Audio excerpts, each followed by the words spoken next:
সে এক পূর্বকালের কথা। দক্ষিণ দিশায় একটি পর্বত আছে যার নাম দেবগিরি। আর সেই দেবগিরি পর্বতে একটি ব্রাহ্মণ ছিলেন যার নাম সুধর্মা। আর সেই সুধর্মার শ্রেষ্ঠ পত্নী সুদেহা। তিনি অত্যন্ত শিব ভক্তিতে ছিলেন। তিনি তো শিব ভক্তি করতেন, শিব ভক্তদের তিনি অত্যন্ত ভক্তি করতেন, অতিথিদেরও ভক্তি করতেন।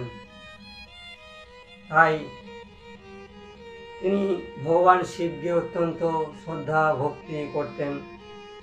আর যে শিবের ভক্ত হতো তাকেও অত্যন্ত শ্রদ্ধা ভক্তি করতেন। তাই তার কোনো সন্তান ছিল না।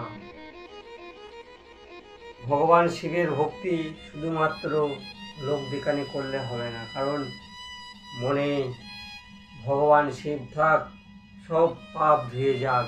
হৃদয়ে ভগবান শিব থাক, সব দুঃখ ধুয়ে যাক। তাই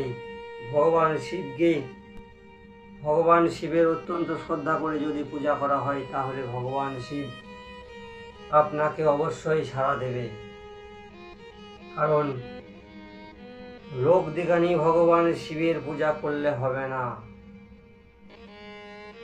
ভগবান শিব ভক্তদের অত্যন্ত ভালোবাসেন, কারণ লোক দেখানি ভালোবাসা পছন্দ করে না। কারণ যে লোক দেখানি ভালোবাসা দেখায় ভগবান শিবের কাছে, তাকে কোনোদিনও ভগবান শিব পছন্দ করে না।